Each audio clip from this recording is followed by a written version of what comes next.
ప్రియమిత్రులారా, ఈ భూమి చైతన్య స్థాయి రోజురోజుకి పెరుగుతోంది.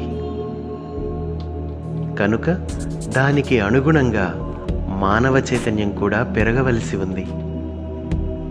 ఈ క్రమంలో ధ్యానంతో పాటుగా బహుముఖతల చిహ్నాల ఉపయోగం కూడా పెరుగుతోంది. వీటిలో ప్రధానమైన చిహ్నము మెర్కాబా. ఈ చిహ్నంలో 2 పిరమిడ్లు వ్యతిరేక దిశలో నిక్షిప్తమై ఉంటాయి. వీటి కలయిక వలన సృష్టిలోని బహుముఖతల శక్తి ఈ చిహ్నంలోనికి ఆకర్షింపబడి తిరిగి ఈ చిహ్నం ద్వారానే ప్రసరింపబడుతుంది.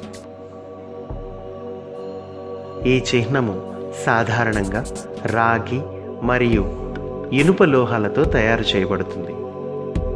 దీని యొక్క బహుముఖతల శక్తి మానవ చైతన్యాన్ని జాగృతం చేస్తుంది.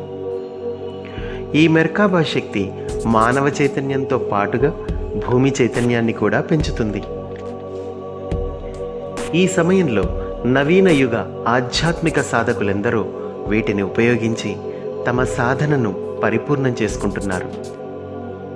ఈ బహుముఖతల మెర్కాబా చిహ్నాలు విశిష్టమైన యోగ సాధకుల దగ్గరకు సహజంగానే చేరుకుంటాయి. అటు పిమ్మట ఈ చిహ్నం వారి సాధనను అనుసరించి కాలాంతరంలో వారి దేహంలో సూక్ష్మ రూపంలో ప్రతిష్ఠించబడుతుంది.